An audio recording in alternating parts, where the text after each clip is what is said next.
پویا بیاتی.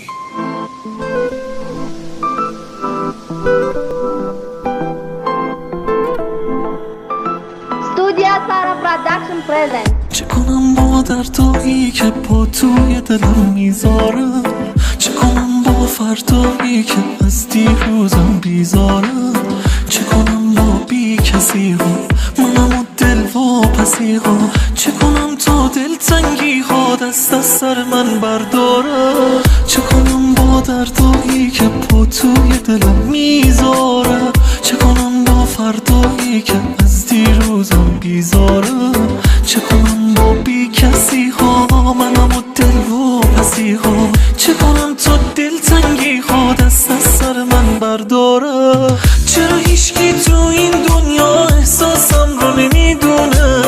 کاش از اول میدونستم دنیا واسه من زندونه، کاش از اول میدونستم دل کندن مثل مردن سخته، دل بستن آسونه. تو خدایا آرومم کن چشمام خیس بارونه، فقط انگار اشکا من که حال دلمو میدونم، نمیتونم شاهد باشم آدم ها با بیرحمیشون دلمو میلرزونم.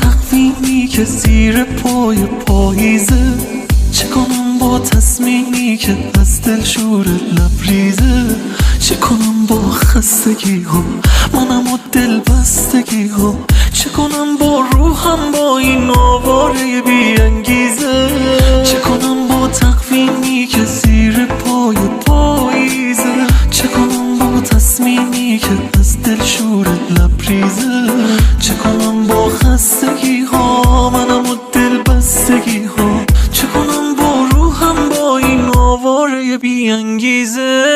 چرا هیچکی تو این دنیا احساسم رو نمیدونه؟ کاش از اول میدونستم دنیا واسه من زندونه، کاش از اول میدونستم دل کندن مثل مردن سخته، دل بستن آسونه. تو خدایا آرومم کن چشمم خیس بارونن، فقط انگار اشکا من که حال دلمو میدونن، نمیتونم شاهد باشم آدم ها با بیرحمیشون دلمو میلرزونن.